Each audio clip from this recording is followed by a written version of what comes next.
Hello, everyone. Hello, Welcome back to this discussing D&D. Dungeons and Discussions. Dungeons and Discussions, Discussions and Discussion Dragons. and Dragons? That's Uh, probably a better one. Discussions and Dragons, yeah. Yeah. Today we're going to look at the third of the four UA Unearthed Arcana Subclasses. 2020 subclasses. The Oath of the Watchers. Toss a coin Mm. to your watcher. The Paladin subclass. Chad, do you want to Yeah, start off by speaking about Paladin, and then we'll probably speak I for like love 10 minutes about Paladins. Paladins, and then Uh, actually get into it? I don't really know what to say about Paladins. They are, I think, I enjoy them thematically. I enjoy them mechanically. Um, they they do have like a kind of restrictive subclass thing in that they get their tenets that they're supposed to live by. I guess it is difficult to reflavor Paladins, much like it is with monks. I guess the one thing with Paladin is it's kind of like You, there's a couple of you have different ones you can go. There's a couple of the standard ones. There's the the Judge Dredd style Paladin, and then Oh, I mean, there's so many different ways to play the oath, isn't there? yeah, Yeah. I mean, I remember I read a Paladin guide early on in fifth edition before we played that was like, here's like 10 different ways that you can play a Paladin, and all of them were like pretty distinct. yeah. I felt. Um, But there's still the concept of some sort of like full plated holy I mean, Paladin of purity. mechanically, you kind of are like you're a part full plate fighter plus um, it's some sort of other worldly power is helping you because you're getting some magic as well, right? Hmm.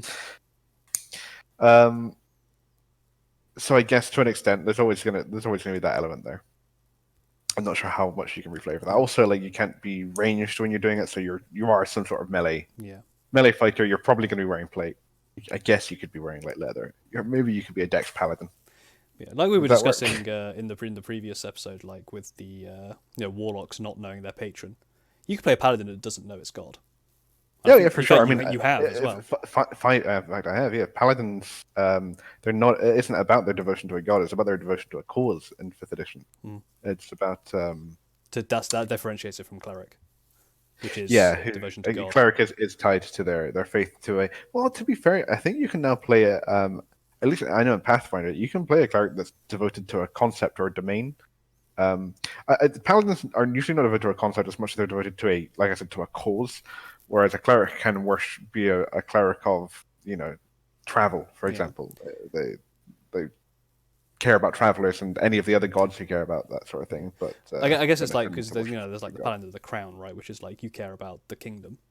Yeah, But exactly. the main thing I guess is the fact that Paladins will still get magic, and it is godly Yeah, magic, they'll still get magic. which is they again, it might be they don't know what they're doing with it. That it might just happen. Like they hit Hmm. someone and suddenly like it hit them really hard because there was some divine energy that blasted them and they don't know where it came from. So there's a way to Mm. definitely work it, but I'm actually just kind of thinking off the top of my head now. You I played. replace I thought I played two paladins, but no, I played a zealot barbarian, yeah, didn't I? you replace you take the Way of Mercy, turn them into uh, tenants, and it yeah, actually might fit a paladin better. oh, probably. Yeah. But I think that Grey Cleric definitely more. But yeah, so you've Should we played jump into? Go on. I played Vengeance. you played Paladin. Vengeance Paladin, which is You played a paladin very shortly, I didn't played you? a Paladin for like one level, and mostly just because I wanted to be that dickhead that played a Paladin who Yeah, you didn't. wanted to be the lawful I wanted good. to be the lawful. I wanted to be a lawful Paladin that then kind of turned a bit to be like maybe everything is black and white, like, and then to Mm. basically I wanted my relationship with the god to be very much like everything is black and white, but then eventually have the Paladin question like, is everything black and white? Because there's clearly stuff Yeah. when times it's not black and white. I'm always just my god says do this, but sometimes like I don't think it's right. Am I a bad person? Like what's going on? And then kind of explore that. Just don't think about it. Yeah, That's what makes being a paladin easier. I guess that's kind of what Harold's doing as well, right? yeah, Harold prefers to view the world in black and white as well, and is slowly realizing it's more shades of grey, and is very uncomfortable with that. yeah. I'm actually kind of doing the opposite really with Bear, the Forge cleric, who sees everything as grey because he knows that everything's not everything simple. But Mm. he's now thrust into a thing which is very black and white. Of these guys are murderers. and they need to be stopped. Like, and they're called the Black Flame. and they call the Black Flame. That's like a very black and white thing. And there's a lot of him who was like, oh, people only turn to banditry like because of circumstance, like they're poor, or they can't get a job, or they just need bread to feed their family, like and bad people prey on basically like kids to join them because they know they can get money from being thieves, and he wanted to help those kind of people, but now he's seeing like there are some people who are just mental, and maybe you can't help everyone, which I guess is the opposite. But again, that's something you do with Paladin as well, which is quite interesting. We should probably move on to the actual oath. Sure. These videos kind of become a lot more kind of general chats, which is, I think, okay. Chat with a central theme, right? The theme of we're going to go through this and actually speak about this, but obviously we want to kind of give everyone an idea of how this stuff stacks up. You got to think of like the Paladin as a whole. How does the Paladin stack up with other classes? Both mechanically and flavorwise. Flavorfully. I guess even though the Paladin is pretty locked into that same theme like the monk was, in terms of being a holy warrior, it usually fits campaigns better for most settings. Yeah, I guess. But it's a limitation of settings, not a limitation of the mechanics. Yeah. I guess one thing you got to think about here is that gods exist. Like generally, if you're playing in D&D and you're on the material plane, gods exist, and you can just kind of choose whichever god you want, and then you don't really need to like with a monastery, you have to put that monastery in your world, which is why, like we were saying, the Cobalt Soul worked really well, is because that was a specific monk order made for Beauregard. That works because this monk order is part of the game world, and we've built a order around it. Like you think of, like you make a Sun Soul order or something. You've basically got to try and think, okay, what would the Sun Soul order be like? Like where are they in the world? If you've got a god, you just go, oh, we know what the god's like. We'll just look it up. Or if we want to make a god, we can make one pretty quick and just say, oh, it's a cool guy. He likes people. I've made gods and deities for my world, and it's very simple to just be like, yeah, they do this. Yeah. And then, or you just go, well, Helm. There you go. Easy. Just be Helm. Yeah. Everyone's Helm. Helm, Tyr, Bahamut. Just pick one of those, and you can't really go too wrong. I guess my Paladin was definitely devoted to a cause, and had kind of been favored by a god, but he wasn't really aware of it. And then he kind of got caught up with the Paladins when they recognized that he was being favored, and that gave him some. He had some conflicted issues with it just because he hadn't been a particularly devout man, and was surrounded by other people who were more devout than him and had not been favored. Which I don't know. I felt like that was an interesting thing, although we didn't explore it too much. Yeah. I think that's definitely something you can explore. That if we do start playing that campaign again, we will explore. It's essentially it comes down to you're in the wrong country. Really, Harold is in the wrong country. Harold's in Orin, which is the country of the Dragonborn, when Athrastos is the country of his god, essentially. Yep. Which there's going to be some interesting stuff around there. We can explore that if we ever play that campaign on that side again. I guess. Anyway, Paladin, Oath of the Watchers.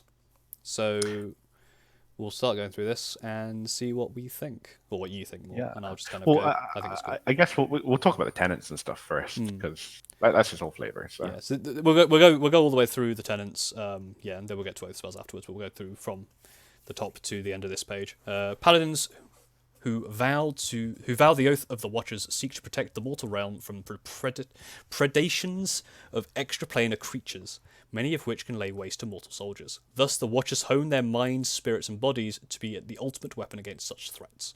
Paladins who follow the Watcher's oath are ever vigilant in spotting the influences of extraplanar forces, often establishing a network of spies and informants to gather information on suspected cults. To a Watcher, keeping a healthy suspicion and awareness of one's surroundings is as natural as wearing armour in battle.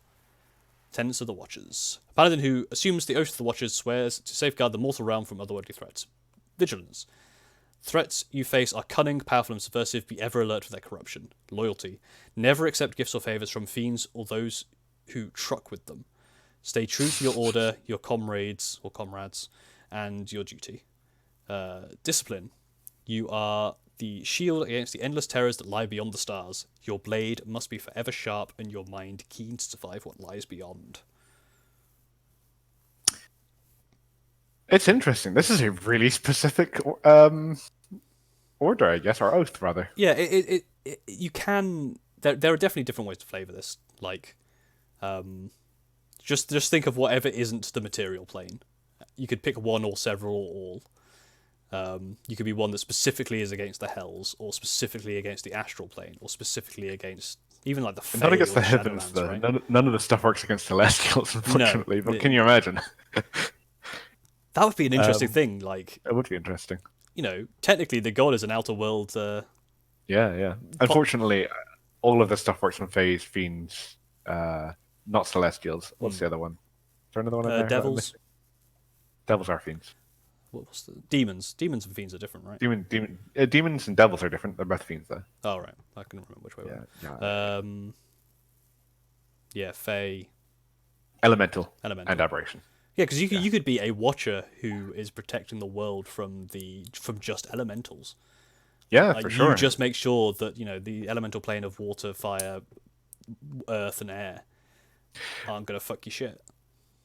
I like it because it is against something specific. Like I always like the Monster Hunter style classes. I think Fighter does have a subclass like that. I think Ranger might as well. Gloomstalker, maybe I'm thinking of. Horizon Walker, I think that's the one. That's again extra planar stuff. Which Ranger, like the revised Ranger, the second revised Ranger? I don't think there are any subclasses that specifically focus everything into undead, but that is a very common theme that you see. Like a lot of things dislike undead, but it's a lot broader than that. Elementals, Fae, Fiends, and Aberrations. You can fit this into a campaign pretty well. Yeah. If you notice that it's a common theme, like this can fit really well into a campaign setting, much like any cleric in general can fit really well into something like Curse of Strahd, or any paladin in general. Well, in Curse of Strahd, I wouldn't play this in any campaign. I'd probably play this in a campaign where I knew that, because if I just said I'm going to play Unearthed the Watchers in your campaign, and none of no extra planar threats might be present, then it's kind of like, well, where does my oath go with this? It kind of still has to be relevant to what's going on. So I feel like you can't just put this in anywhere. It's something that if you were to put it in my campaign, we'd have to start talking about how the extra planar stuff works. Or if it would have to be incorporated into the threat, right? And if you're talking to a DM about this, like if you want to play Oath of the Watcher, either you're playing this because DB's campaign would be perfect for this. Because there is an entire the part of the story for this is there's a whole beyond the Bulwark is demons. You know what? I've been talking about what I want to play after Netty. I will probably play Oath of the Watcher Paladin actually, because that's literally Rutherford was a paladin a helm, so if he was he could have taken the Tenet of the Watchers. Yeah, for sure. Were out at the time, and I think that would be perfect because you are literally watching for the fiends across the wall. Yeah. So for DB's campaign, for my campaign, it would not work at all because the planar stuff is fairly integral to the world, and the whole point is it's difficult for extra planar stuff to get into the world. So there's something you could do, but it would be it would require a lot of effort. It would require a lot of effort and also a lot of the really, really deep lore for my campaign. But that is, for whatever your campaign out there, if you're thinking about this, generally the extra planar stuff is probably going to happen at some point. But it's definitely something you really want to kind of make sure does tie in. Otherwise, like Chad says, it's not going to be that useful. You're just a paladin. It is easier to do other oaths without much input from the DM. Oath of Vengeance just cares about punishing people, and you can do that with anyone. Yep. You can punish anyone. Oath of the Crown cares about civilization. Conquest cares about glory in battle. Devotion cares about just what's the part of knighthood that people care about? The chivalry. Chivalry, exactly. They care about chivalry. Yeah. Redemption cares about justice, that kind of thing. Yeah. Oathbreaker cares about not doing anything. they care about nothing. Watchers specifically care about extra planar threats, though. So it's a lot more specific. I guess you could still reflavor this to be extraordinary threats. I know it Sure, says you'd have to look at influence of some of the extra plane of mechanics because forces. a lot of the mechanics do specifically target elemental fey That's true. aberrations, and yeah, so it's possible you could change it. But could maybe even reflavor this to a hatred of undead, and then only make these things work against undead as well. Yeah, I But I mean, mean, Paladins kind of already have bonuses against undead and fiends, right? yeah. I mean, there is still the concept of just like it's kind of saying that you got to establish a network. It's saying this stuff is rare, and they have to be ever vigilant. But they have to like work out where this stuff is happening, and then sort it out. So it could be that you are a Oath of the Watchers. You're just really, really fucking good at it, and there isn't any right now because you squash it too quickly. It might be this could be a long That's true. play That's true. oath where for the majority of the campaign nothing happens like Yeah. extraplanarly. You're just a general. Again, we'll see if the mechanics will work with this, but then later on, that suddenly your network uncovers this, and then you're like, right, it's my fucking time to shine, boys. Let's go. Yeah. I feel like the oath usually is so core to the motivation of the character in the first place that it's difficult to really know what your character would be doing in an adventuring party.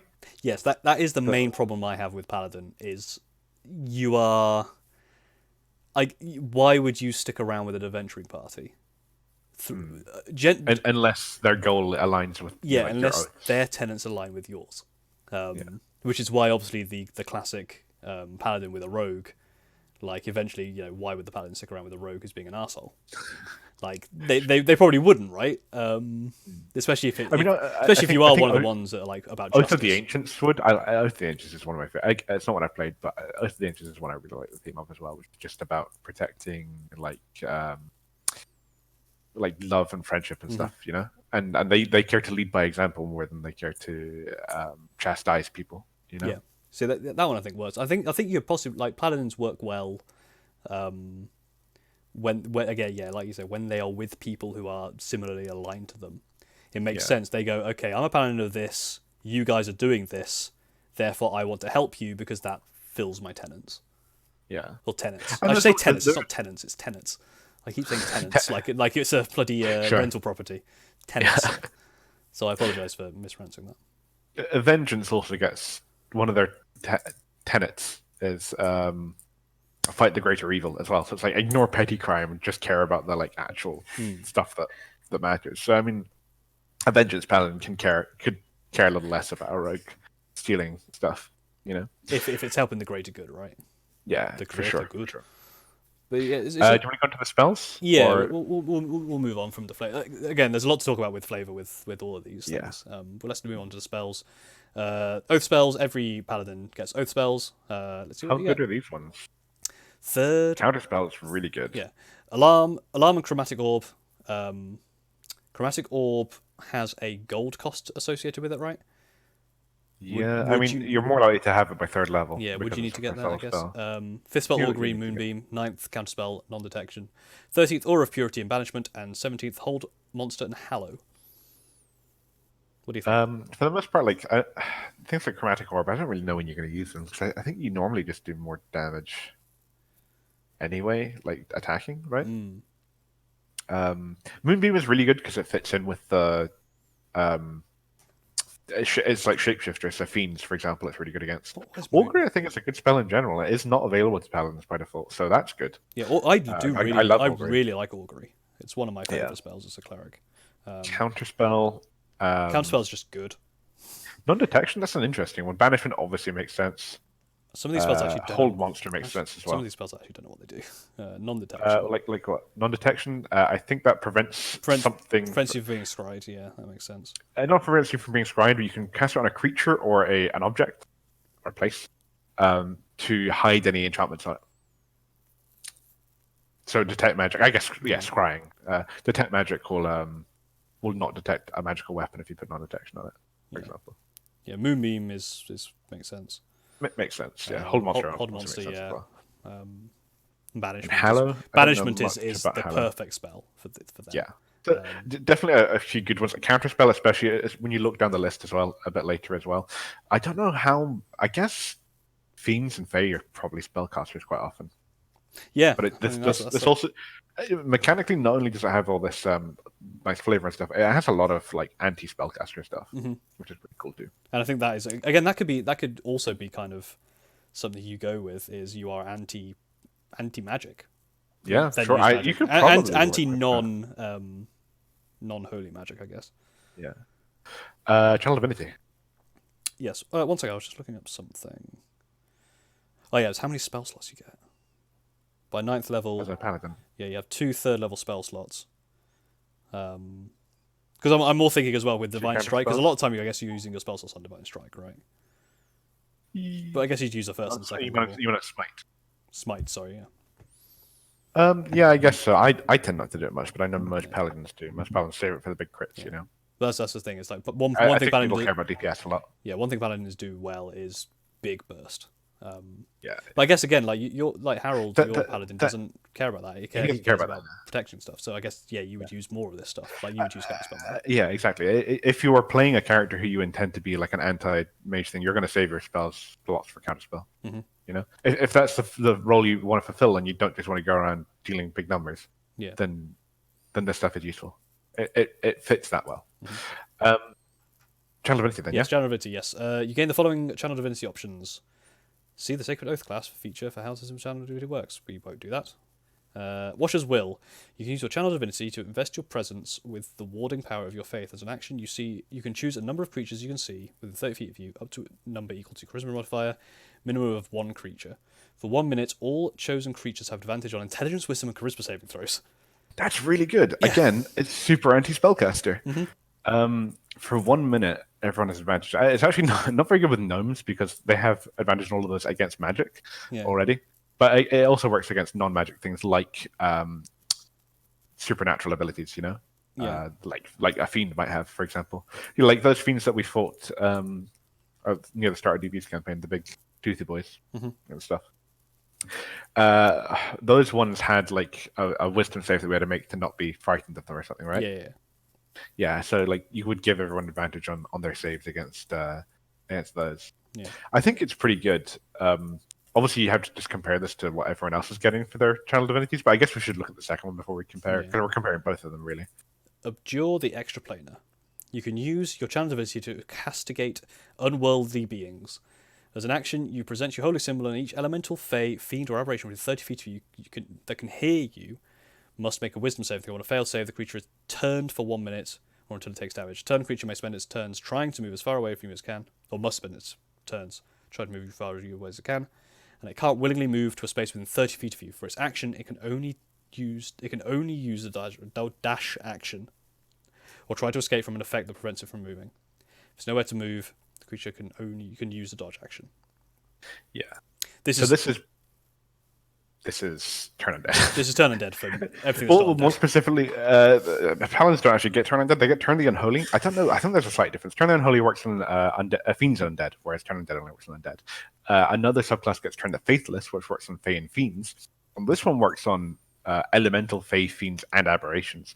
The one that only works on fey and fiends will also reveal the creature's true form if they're shapeshifting or using an illusion, but this one won't. But it does affect 2 more creature types. So in terms of like its turn creature ability, this is pretty much the best one of those out of the 3 that are 3, I think, that are available. Are the other all, or is it are the others? Can you only target one? Because this one targets all. No, it's all. It's literally all the same wording. Okay, Otherwise, cool. yeah, That's fine. They all have the same wording, apart from the turn the faithless that Ancients gets also reveals shapeshifts or illusions. But yeah, other than that, they work identically as far as I can tell. Yeah, I think like looking at some of the other things that you do. Obviously, I know the vengeance ones that are frighten a creature in place for a minute, or your advantage on attacks against a creature for 1 minute. I think. Yes, yeah, that is true. Like the Oath of the Ancients one is absolutely terrible. You can restrain is it a single creature? No, each creature within 10 feet of you, Nature's Wrath, you restrain them with vines, which is like pretty terrible. Sacred Weapon from Devotion gives you plus for 1 minute you add your charisma modifier to attack rolls made with the weapon. That's pretty good, to be honest, actually. Yeah. And it emits light. I don't know. I feel regardless of how strong all the other ones are, this obviously is a really strong one advantage on intelligence, wisdom, and charisma saving throws for a number of creatures you can see equal to your 5 creatures probably, including yourself. Advantage against spells, really. And again, since they're an anti-spellcaster, it really synergizes with what they're trying to do. Yeah. So I'm a big fan. So far we've got like Moonbeam and Banishment and Hold Monster, which fits in really well with the anti-planar stuff, and you've got Counterspell and Watcher's Will that fits in really well with the anti-mage stuff. Yeah. And if you're fighting caster extra-planar things, even more so, like you really double down on that. Yeah. Yeah, I agree. I think it's all good stuff. I do like the flavour of this one. Or the Sentinel. Let's go with this. This is 7th and 18th level. So it looks like you just get an improved one at level 18. Is this the same for all Paladins? Everyone that I've got open here, except for Vengeance, all of them get an aura of some kind. Does it get improved at 18th as well? Yeah, and it gets improved at 18th to 30 feet. Cool. You emit an aura of alertness while you aren't incapacitated. When you or any creature of your choice within 10 feet of you rolls initiative, you each gain a bonus of initiative equal to your charisma modifier. At 18th level, the aura increases to 30 feet. That is one other creature, right? You and any creature of your choice. You and any creature of your choice. Sorry, I thought it was all. No, it's just you and one other person get up to +5 to your initiative, I guess. I'm pretty sure that. And it doesn't seem ambiguous to me. That is supposed to be one creature, right? Yeah. Are the other any ones... creature of your choice? Well, the other ones are any creature all of creatures your choice? within range. So the other one is you and friendly creatures within 10 feet of you, versus you and friendly creatures within 10 feet of you. Yeah, I'm wondering this because it's you and any creature. Would it not be any other creature? Well, I guess it's any creature. Well, I mean, right? Sorry, it says you and any. I think it would say any creatures any creatures of your choice. Yeah, I think it would be plural. So I'm pretty sure that's supposed to be one other person, yeah. which makes this considerably worse than the effects of a lot of other ones. But it is when you roll initiative, you gain, 3 to 5. A paladin's probably going to have lower charisma than a spellcaster for their main, a full spellcaster for their main stat. So 4 at least. Well, in the long term, probably 4. To initiative, it's not that strong, to be honest. No. The range increases to 30 eventually. Well, here's the thing, though. This also synergizes really well as an anti-spellcaster thing, because if you think about who wants the highest initiative, the people who are doing big controlling spells want them. If you think like you're on opposite ends of a room, I guess, if the enemy spellcaster, if the enemy wizard is the first one to act, they just put Hypnotic Pattern over everyone. Likewise, if your wizard is the first one to act, they just put Hypnotic Pattern over everyone. But if they're the last to act, all of the melee's already engaged, and they can't just throw a fireball in there without hurting their own team. It's so important for a spellcaster, and you can give a friendly spellcaster within 10 feet of you a bonus as well. Or of course, like you can, if you act before the enemy spellcaster, you can rush up to them and stop them being able to cast anything by being in range for counterspell for a start, or by stopping them making a ranged spell attack because you give disadvantage on it. I think this is a really good anti, even though it might not seem like it off the bat, it's a really good anti-spell caster ability. It synergizes well with that. Because I guess the other thing you're thinking here is like, you take the averages of both and then you add 5 to 1, and you're swinging one side's initiative to. Yeah, for sure. You're swinging one side's initiative, and more importantly, you even though you can only do it on one other person, you're doing it on the 2 people who probably matter most. You're probably going to do it on a friendly spellcaster and yourself. Yeah, and that can make the biggest difference in turn 1. Or you can use it on the assassin, I guess, as well. That's the other thing I was saying, like, because the assassin always wants to go, or it wants to go at least before a creature.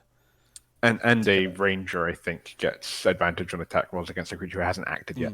So there are other things, but in general, a spellcaster is going to chuck a fireball into the other group before they disperse and come towards you, or before your melee guys get near enough. AoE is super effective when things are clumped together away from each other. Speaking of things being clumped together, like, the range of this aura increases 30 feet. How often are you not within 10 feet of someone when you start combat?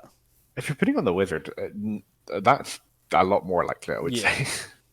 If you're putting on the ranger as well, a lot more likely. Maybe it's just the way we run Ten, combat. It's just generally like when I'm thinking we're in a combat situation, we're on the map. yeah. Generally, we're starting Well, fairly close together, unless you have split up for some reason. yeah, if you think about like when we fought the what was the big hulking thing in your campaign, the big metal boy, Oh, the Vanguard.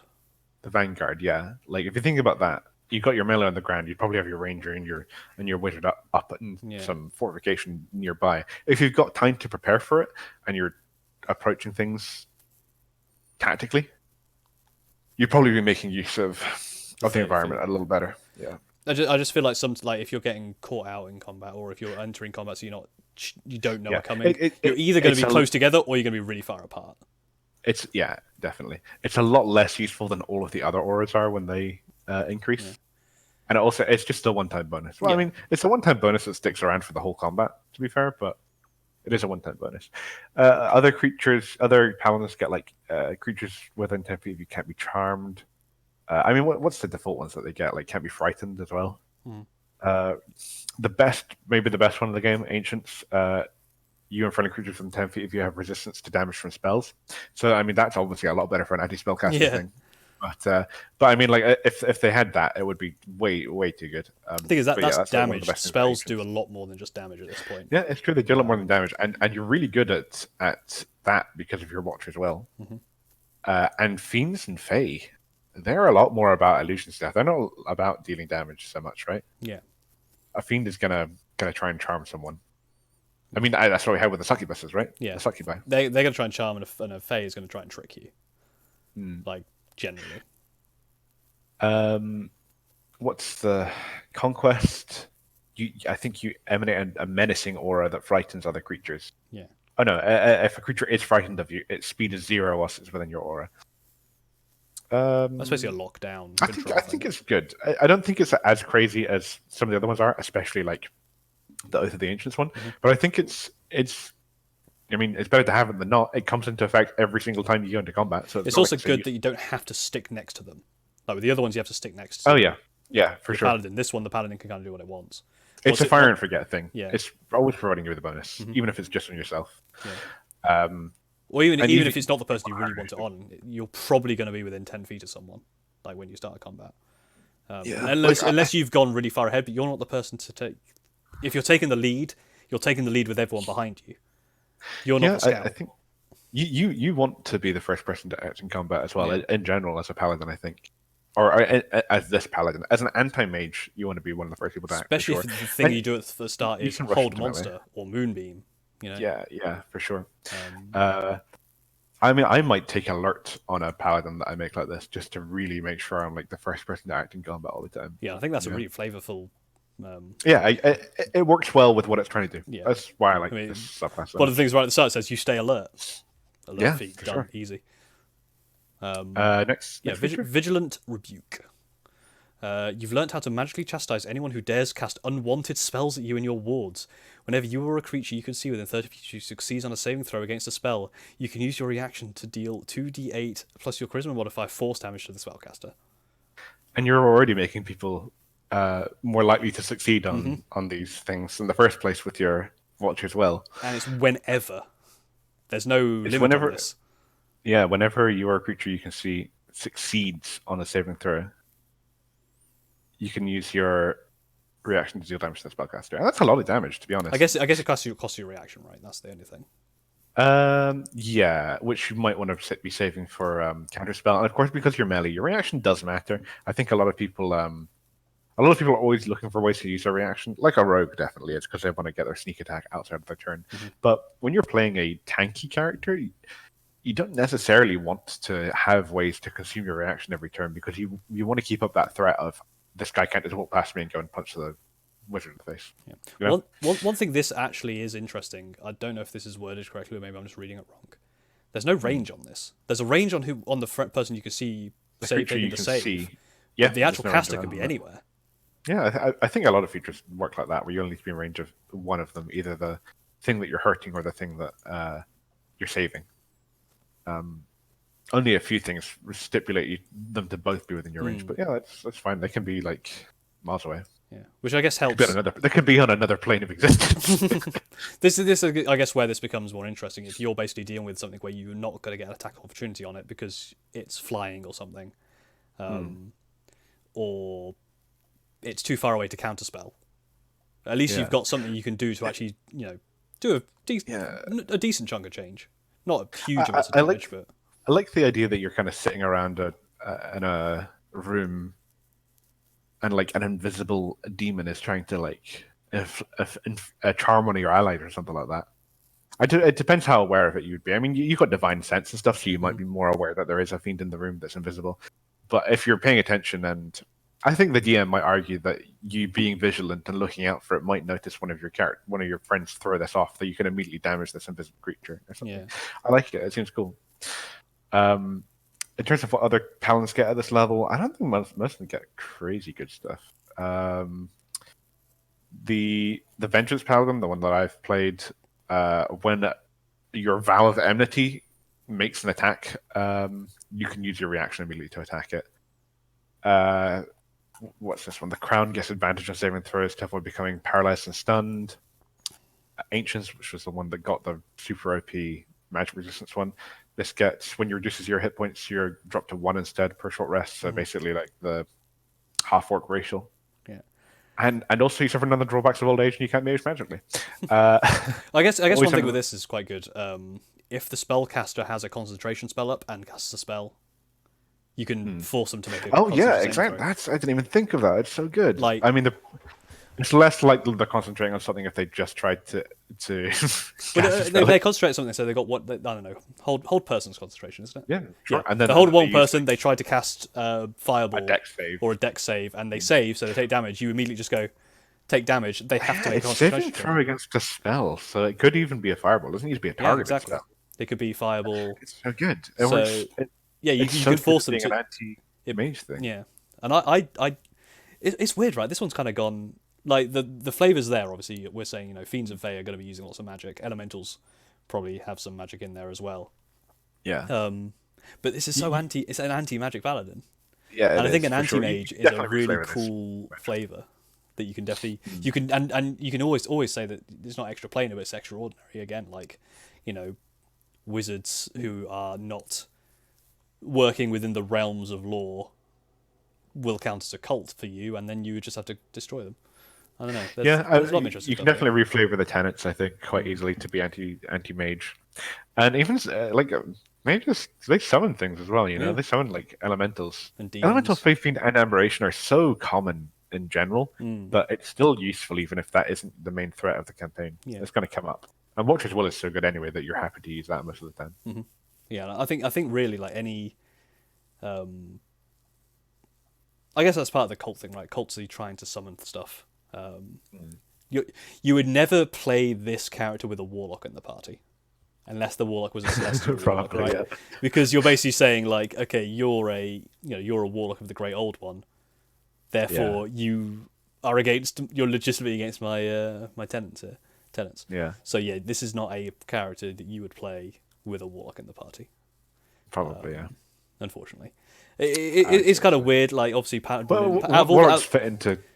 I think warlocks and paladins are two of the most problematic classes to have in a party in the first place. I think paladins and warlocks and paladins and rogues, depending on how the rogue is played, like they're the classic. Like they're the ones that are going to butt heads. Oh yeah, rogue as well. That's true. But again, rogue you could be a swashbuckling rogue, which is just like I think it's just rogue rather than a thief. It used to be called thief in the old editions. I think was one of the issues with it. I don't think the rogue had that same problem anymore that it used to. Yeah. It's more of a holdover of people who don't really know how to play properly. No offense, but I think people who don't really know how to play the game properly make their rogues thieves a little too often. I think sometimes the rogue thief thing is a lot again down to that grey area. A lot of rogues are they grew up on the streets and had to steal and scrap to get by, which is fine. It's obviously you come up with a paladin who's then like that's bad news, and that's where the grey area comes in, whatever. But this one is very much like if you have a warlock in the party who is dealing with an aberration, a fiend, a fae, or an elemental, you are never going to get along. Like there's really no way to fix that. The thing I probably like one of the things I like the most about Paladins is, and one of the things I like about classes in general are the capstones. The capstones always, the 20th level ability has always been really cool and thematic with the class. Paladins get their subclass feature at level 20, so they have a different capstone depending on what class they are, and it's Yeah. always like something super super powerful and cool. Usually Except, it's something. It's usually a short term buff, I think. except some of them are pretty bad. Like, what's bards? You get like one bardic inspiration back, and monks you get some key points back. Oh, They're not that interesting. superior inspiration. Let me have a look. Like One sec. the 20th level stuff you want to be like. If you roll initiative, you have no uses of bardic inspiration if you pre-game one. Yeah, I guess. Yeah, Yeah, it's that's not useful, that but it's great. one of those things where you kind of wish you had like the barbarian one, where you The get, barbarian one is one of the best ones, yeah, though. that should be if you've got to level 20 again, like we said, very few campaigns are going to get this far. Yeah. Like, well, I You guess want it them kind to of be it makes it so if you're going to multi-class, you're not missing out on too much. I suppose, There's a but point where, I like, think they multi-classing want is to like encourage people not to multi-class as well. Yeah. But you want to get something for having stuck with your class the whole way. The Yeah. Archdruid one is super good as well. You can cast spells as That's beast form. as beast form. Yeah. I think that should be the thing. I think the level 20 thing should be it should be worth going for, which I think some of them aren't, which is a shame. Like the barbarian one is just ridiculous. Remind me, the fighter one's just an extra attack, which is a really, really good one. Which is amazing. Yeah. Which is amazing. It's a fourth attack per turn. Which is ridiculous as well. But then some of them are like the bard one's pretty boring. Yeah, that's quite bad actually. I didn't realize how bad that was. I think the monk one is like you get 4 key points if you have none and you get into combat. Well, I don't even know if I know the one that well. What's the warlock one? You can spend 1 minute to ask for all your expended spell slots back, and then you have to finish a long rest before you can do it. So that's like a 1 minute short rest for your spell slots, and you get 4 of them by that point. That is pretty good. That's all right. It's just another thing to do in between combats when unless you're using a rule which is like, okay, short rest for only 5 minutes, in which case it's a lot more. It's one of those things when you're doing like these epic level, like level 20 stuff, the chances are your combats are like one very long combat. I would imagine so. Yeah, I don't know that we've never played that level, so we can't really say much on it. But what does the 20th level Watcher's Paladin get? Oh, let's have a look. It's called Mortal Bulwark or Bulwark. I don't know, Bulwark. I'd say. Cool name. One thing I will say about this about the Paladins, they usually get really cool names of stuff. They do. Vigilant Rebuke, Mortal Bulwark, Watcher's Will, But Abjure the Extraplanar. You can make a like Paladin ability name generator though, right? So easily. It's just you just combine a certain number of. You define something that together. protects people and something and a tenet. Righteous. Righteous shield. Righteous shield, yeah, or shield of the Righteous. shield of the vigilant. Yes. Look at that. I've got all of these ones open right now. Unyielding Sentinel, Unyielding Spirit, Elder Champion, Exalted Champion. Oh, of course, all of them are called like Aura of something. Turn the Tide, Turn the Faithless, Turn the Unholy. Turn left at the next exit. Yeah. Anyway, look at this bit. They all have tenets of that at the start of one of them as well. Mortal Bulwark. You manifest a spark of your deity's power in defense of your sacred oath. As a bonus action, you gain the following benefits for a minute. You gain true sight in a 120-foot radius. You have advantage on attack rolls against elementals, phase, fiends, and aberrations. When you hit a creature with an attack and deal damage to it, you can also force it to make a charisma saving throw. On a failed save, the creature is magically banished to its native plane of existence if it's currently not there. On a successful save, the creature can't be banished by the creature for 24 hours. Once you've used this bonus action, you can't use it again to finish a long rest. I mean, that bit is just, that fits perfectly with what you're trying to do, right? You banish creatures when you hit them. Not a certain number of times per day. I guess I'm pretty sure there's a spell called Banishing Smite. This is just Banishing Smite. There Does is. Banishing Smite I'd have damage? to double check. Banishing Smite, well, it makes your next attack do something, right? Yeah. So the next time you hit a creature with your weapon, you deal an extra 5d10 force damage. If it reduces the target to 50 hit points or fewer, you banish it. Oh, actually, that's really good. To be fair. That's pretty good. Yeah, that is a 5th level spell, so Paladins did not get that until 17th level. And it's not one of their watcher spells, so you have to get that one. It is one you would get as a... But it is a Paladin one by default anyway. But yeah, it's a bit strange that it's not one of their automatic ones. Yeah. But being able to just banish a creature on hit. Mm-hmm. And you have advantage on the hit. And you have advantage on the and hit you can see everything within 120 foot because you've got true sight. Yeah, so I mean, this is way more into this like loops back towards the extra planar stuff more than Mhm. the anti magic stuff for sure. This doesn't really give you much help with anti magic stuff at all. But at level 20, you're probably fighting extra planar stuff a lot, right? Yeah, you're probably the one thing with this is you're probably on their plane of existence is the problem. Maybe. Yeah. A creature with True Sight can see in normal and magical darkness, see invisible creatures and objects, automatically detect visual illusions, and succeed when saving throws against them. Perceives the original form of a shapeshifter or a creature that's transformed by magic, and they can see into the ethereal plane as well. Mm-hmm. So succubuses can't hide in the ethereal plane, Mm-hmm. like what happened to us. Yeah. Uh, yeah, I mean that's kind of it. It's you always know where they are within 120 feet of you. You have advantage to attack them, and if you hit them, there's a good chance you'll banish them. So yeah, fits in perfectly to Yep. extra planar stuff. It's not that impressive, I would say. Aside, I mean, it's really good at what it does, but as a general thing, not blowing me away.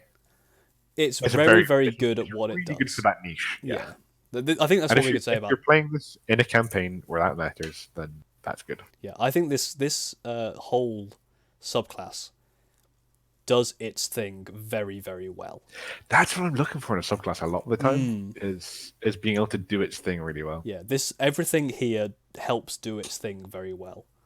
and they all complement each other. They all complement each other. There's no, aura of disease or whatever the bloody Toxic miasma. toxic miasma. What was there's it called? It was called Noxious Aura. Noxious aura. There's nothing like that. It all helps you stay vigilant, defeat extraplanar things, stop them from doing anything too bad. Stop them from casting spells as well. Specifically, yeah. It's just cool, and Yeah. the level What 20 a- thing is still like really, for a minute. Really good at that. Yeah, for a minute, basically, if you let's say the final part of the campaign as a wizard has summoned like a ton of A Balrog. like a Balrog or like and a ton of elementals. For a minute, like every attack is gonna do paladins get extra attack? They do get through. Yeah, so basically you can hit 20 things, potentially banish them all. Yeah.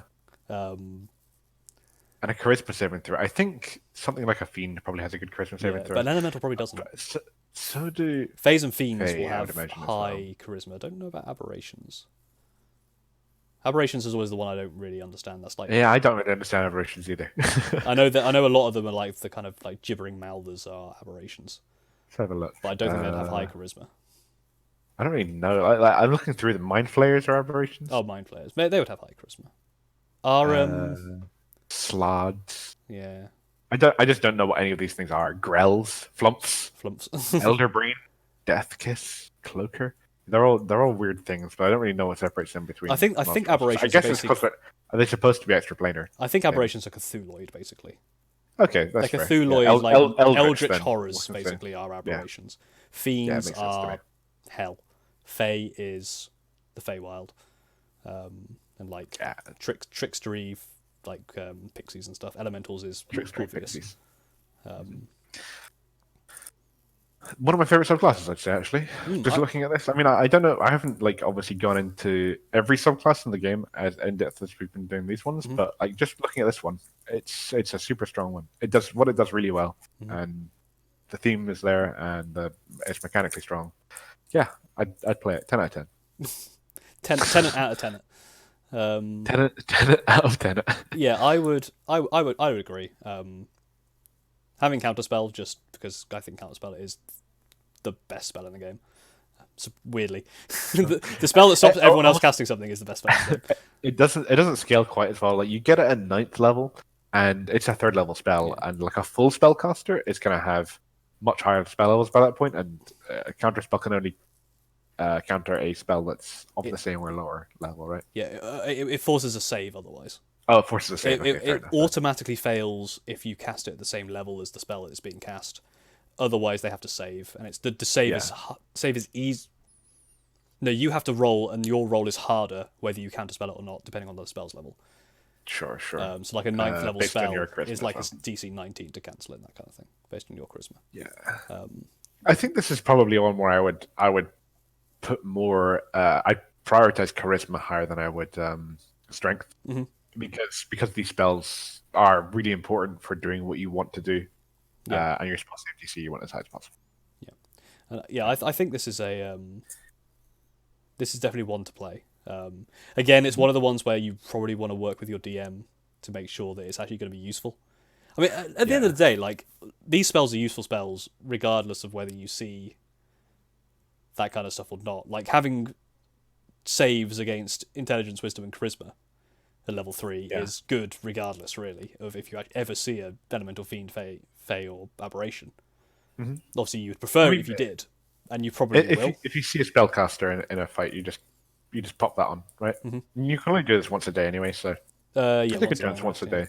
And it doesn't even have to be a spellcaster. If it's a creature that's like, even if you're fighting undead or something like that, a lot of undead have got like saving throw abilities that aren't even spells. Yeah, you know, it's one of those ones which I think it works very well. Again, like we say, can't really play this with a warlock in the party, but it is one of the ones that you probably don't give a shit about the thief for or the rogue. Yeah, for sure. Like, yeah, okay, rogue, you know that's mortal garbage. We don't care about. We don't care about the issues of mortal men. We care about making sure that the planet's not going to get destroyed by a roaming band of mind flayers. You know. Yeah. And I think you can probably play it really effectively up to 19th level without really wasting much if you literally just played it as an anti-magic character. If you're like, I am a character who hates magic and wants it to be heavily controlled. Yeah. Even like you could probably be like, you know, depending on how much you want to tie your character into the story, if your DM doesn't have a story or is trying to think of something, a country which has outlawed magic. Yeah. And you're from that country. Works there. You could even have this one, because I was thinking, have this as kind of like a stargazing, like almost ambivalent to the petty things of mortal people. Like, they are someone who is like they watch the sky. Like, it's kind of like a Doctor Strange type thing going on. Yeah, right? Like they don't really care. Oh yeah, this king, that king. Oh, they're having a bit of a tussle. There's a war. That doesn't matter. It really, like, you're almost like just like what's the word? Like, not ambivalent. Like I guess you are kind of ambivalent to, and just very blasé about everything. Sure. You're always looking at the sky. Like, it comes like, oh, you know, we killed this thing. What loot do you want? It's like, oh, well, I don't know. I'm checking to make sure that Cthulhu isn't going to turn up or an elemental isn't going to come out. But then like you have that kind of character, and you suddenly go like down somewhere, and it's like, oh, there's loads of fire elementals, and suddenly you're like, right, get behind me, boys, we're going in, and then that's when you like really turn on. I feel maybe this is like me having made wrong assumptions over the years. But I've always felt like Paladins care about evil, and they care about like devils and undead a lot. I mean, that's why their smites do more to demons and undead. But they care about devil worship, but they might not care. So I don't really feel that Paladins have ever a strong tie against a Cthulhu type thing. I never feel like Paladins are anti-Cthulhu, and obviously they probably care about cults. Cults are such a common thing that appear in D&D anyway, and the Paladin usually cares about it. But it's like they care about evil in that case a lot more. Having someone who's like, I know about Cthulhu. I know Cthulhu's out there. It's one of those ones that we said before, like, you know, who isn't against Cthulhu? Yeah, like whatever paladin you are, they're probably going to be against Cthulhu, because who isn't going to try to solve Cthulhu apart from the Cthulhuid cult? But I don't. This one is very much specifically very against it though, and knows about it, rather than a paladin that just doesn't know what it is but knows it's bad. This one knows exactly what it is and knows why it's bad, and that is what fuels them, as opposed to a normal paladin, which will just be fueled by Cthulhu turning up just because he's evil. This one is definitely more I saw him coming, I know how to stop him, rather than just another paladin, which is like, I'm going to try and stop him because I have to, and that's what I want to do. Hopefully my god will help me. This one is more, I've got this, I know specifically what to do here. Yeah. That kind of thing. I think there is a bit of a strange trope as well, because like when you think of a cult of devil worshippers, like everybody knows like who or what the devil is, and that's bad, and these people are going out there and only doing a bad thing. But there's always like a mystery to these like eldritch cultists, right? Normally when they come up, nobody knows what it is, and it's like a weird thing that you're exploring. Like, oh, what is all this shit? What have they uncovered here? Yeah. What knowledge are they aware of that no one else is? And kind of that's what I feel like when you have a D&D adventure group going into this stuff, learning all this weird stuff. But like going into it with a paladin, knowing like, yeah, we're well aware of this stuff that's happening. Yeah. It's a little different. And it's one of those things as well where there's a trope with like Cthulhu stuff where people like, they find the book and then they slowly start turning. Like they slowly become a bit weird and then they slowly start like doing weird shit and everyone's like, oh, okay, like what is going on? This guy would see that immediately and go, yeah. I know that this is bad, he needs to be stopped immediately, rather than that's what the tenets are about as well, the vigilance and the loyalty part as well. Rather than being someone who, like a party, if this happens, if it was like one of their friends or an NPC that was friendly to them, they'd be like, they wouldn't want to kill them straight away. Or like try and stop him. They'd just be like, oh, this is going a bit weird, let's try and help him. This guy would know exactly what's going on, would know how to deal with it, and would probably get it done quickly and more efficiently than a party that's trying to work it out. Yeah. This is my favourite of the three subclasses so far, and it's probably the first I'll play out of the three of them, I'd imagine. Even though I've played a Paladin before. Yeah. I've not played... I played Paladin very briefly. I never really got very far with it. I played a Barbarian before. I probably wouldn't play one again too soon. And if I was to play a monk, I wouldn't play the Mercy Monk. Because if I wanted to play that, I'd play a Cleric. But this one is definitely one that I think you can do a lot with, and it is very interesting. More so than other Paladin subclasses never really interested me too much. Like some of them are okay. Even Oathbreaker Paladin is the kind of thing that I would play because I'm that kind of edgy shitlord. Sure. But even that one didn't really interest me. This one actually does interest me because there's some cool stuff with it. I've when I look at a class that I want to play and one that interests me and excites me, I never really look at like, okay, what's just effective, what does the most damage, for example. I like looking at things that have a niche and perform really well at a general, maybe not too specific thing. Obviously, when they become too specific, they become kind of useless. But like, I mean, that's what Harold was about. Harold wasn't about dealing damage or anything. He was about like keeping things at bay. I invested heavily into that, and I really enjoy investing heavily into specific niches. And this is a really interesting one: the anti-magic, anti-extraplanar niche. Yeah. And it's just one thing that this is a mistake I made when we played, and it's not a mistake I'll make again. With Harold being so anti that, I always got frustrated when he did that thing. But obviously, that's the only thing he does. And he doesn't even do it that well. The thing is, he's done it. He's done it He's done it in situations which have basically like changed the way the fight has gone. Yeah. And it's one of those things for me, for that specifically, where if I'm giving you a combat with something that isn't smart enough to understand any different, it's just going to keep running at you and do nothing. And then with characters that are smart enough to get towards you, but can only do melee stuff, they're going to be frustrated. And that's where, I guess, they're going to try going after someone else, but then you're going to try and stop them. It's one of those things where it's difficult for you as a DM to work your... you want to work your combats around what actually will happen, not what your characters can do. But you've got to make sure that you don't get frustrated when the players do what they are there to do. You have to make sure that if they're in a corridor and they're against undead, you have to make sure that you are prepared to know that combat, even if it says deadly in whatever combat maker you've made, with that specific thing, that's going to be an easy thing for them, and that's going to be a feel-good moment for them. Like with this, you've just got to make sure that your campaign isn't hinged on the fact that elementals are going to do something, because this guy's going to shit on them. Like but you can't not do it. Like you can't just change it to try and fuck them over. Yeah, you've got to make sure that it makes sense, and that when someone who has invested time into a certain niche has time, that niche should have time to shine. And yes, it's going to be frustrating in other situations, but you just got to make sure that at the end of the day, that's all they do. When you introduce your big bad wizard, you got to be very aware that the paladin is going straight for that person, and they're going to do everything in their power to do it. And you don't want to do something like, okay, I'm going to give them a magic item that makes them immune to counterspell. Yeah, that's the thing. It's one of those things where if you have got a big bad evil guy and these people have been up and running, a wizard's probably going to be scrying on the threats, and if the powerful wizard has underlings who have been killed by this thing, and the word spreads, the wizard is going to think of ways to work around this. But you also have to make sure that you don't like do that for every encounter. Like some encounters they are going to win because of the way they're set up. But some encounters, like a wizard is going to have been scrying and preparing. That might be the one where it's like, that's where you realize, oh shit, this wizard's prepared for us. Because obviously you're going to have more than one player. You're going to have like maybe 4 on average. Like the wizard's going to be prepared for your rogue, for your fighter, for your paladin, and for your wizard. Like that makes it interesting combat. Just don't do that for every combat.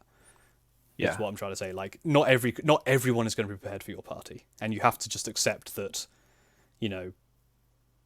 Sometimes they're going to like a succubus might come out and be like, "Oh, I want these guys." You can't expect the succubus to know that this paladin's going to kick their ass, and you just have to accept. Yeah. Just don't invest your don't invest so much of your kind of happiness playing the game in how fair the fights are, if you see what I mean. And I mean that in a kind of like your monster might get destroyed. When something comes out that the party's supposed to be good at and they succeed at it, they'll usually feel like they did a good job of it. More so than they feel like, oh, well, that was just too easy. As opposed to like if a generic combat comes up where it's just like, okay, we're just rolling dice back and forth and until things resolve and we beat it fairly easily, that's a little unsatisfying. But when you completely demolish a fight where it's because you are good at the thing, you're specifically good against those creatures or their tactics or whatever. Yeah. And that feels empowering, right? Yeah, it's one of those things. I think it's difficult because I've only been DMing really like 2 years. Like I've had combats where I've gone, this is gonna be a really fun combat. Like I'm gonna get really low. It's gonna be really like impactful, and like you've smashed it. And then I've been like, oh, that's a bit of a shame. But then you just got to remember, like, I'm thinking of the Vanguard fight for your benefit. Sure. Like you had loads of time to repair. Like you knew what was going on. You had I remember like you were getting weapons. The Vanguard did well in scaring you away, and kind of being a wrench to be thrown in against. When you were fighting someone else, there was this third party that suddenly came in and wrecked shit. That was the fun part. When you actually prepared against it, it was easy. And I think my lesson that I need to take away from these things is like make combats that just make sense in the world and let them resolve themselves. And don't be upset if it doesn't work out. Like, yeah. So not to keep. Obviously, this isn't about the Paladin. Not to harp on about the point. The goblin encounter, the first encounter of the new campaign, with the goblins, like that could have gone either way. Like you could have smashed it, but you got unlucky with the dice rolls and it went a bit less well, which that changes kind of the direction of the whole thing. Like if you smashed it, you probably would have gone, oh, let's go straight to find this camp and let's see what's going on. Goblin says a lot. This goblin we saved says there's a lot there, but ignore him. We smashed these guys. But because it didn't go as well, you all were a bit hurt. You were like, oh, okay, let's maybe chill out a bit. Yes. That was a big rant about stuff that's not related to this, so I apologize. Well, I mean, I still think it's important. When we're discussing a class that is so invested into a niche, you got to give them their time to shine. But you've also got to build around them a little bit. I don't think I've ever seen a spellcaster in almost never see spellcasters in any of our campaigns. We had the Goblin Druid, and have you? I think you'll find he's a Lizardfolk Druid. She was a Lizardfolk Druid actually. She was a female. Druid, sorry. I mean they're all goblins to me. Wow. Well, I guess that makes sense. Yeah. It's one of those things where spellcasters they come up later a lot more, just because they are very powerful. Like a spellcaster. Yeah. I mean, you can just chuck an acolyte in there or something like that. You can chuck a low-level wizard in that's just casting firebolts at people, or casting Tasha's Hideous Laughter on one of the characters. Well, I guess I did that with the Nilbog. He did that with the Nilbog. It's one of those things where the problem is once you start getting to like, I want to throw I want the main part of this combat to be a wizard. Suddenly you'll start dealing with like fireballs and stuff which do a lot of damage. True. And you can't really do that at low levels. And even towards like the mid game, it's still a big burst, and it's difficult. And it is difficult as well to put them in without. I don't know. I think the other problem with like spellcasters is they're very weak physically. Yeah. If you've put one in there, they could very easily make or break the For sure, combat, for sure. because you could kill the Like- wizard straight away, and that's over. I mean, we fought the 2 wizards in Days campaign, and they were in a room that was like 15 foot by 15 foot. And as we walked in the door, I was like, well, okay, we'll just walk towards them. And I think you just dropped them in a hole, because there was also a 5-foot hole. Yeah, we just pushed them in a hole, and they couldn't do anything. Them in a hole. But because I had the one against the drow that you did, where 3 of you died. Sure, yeah.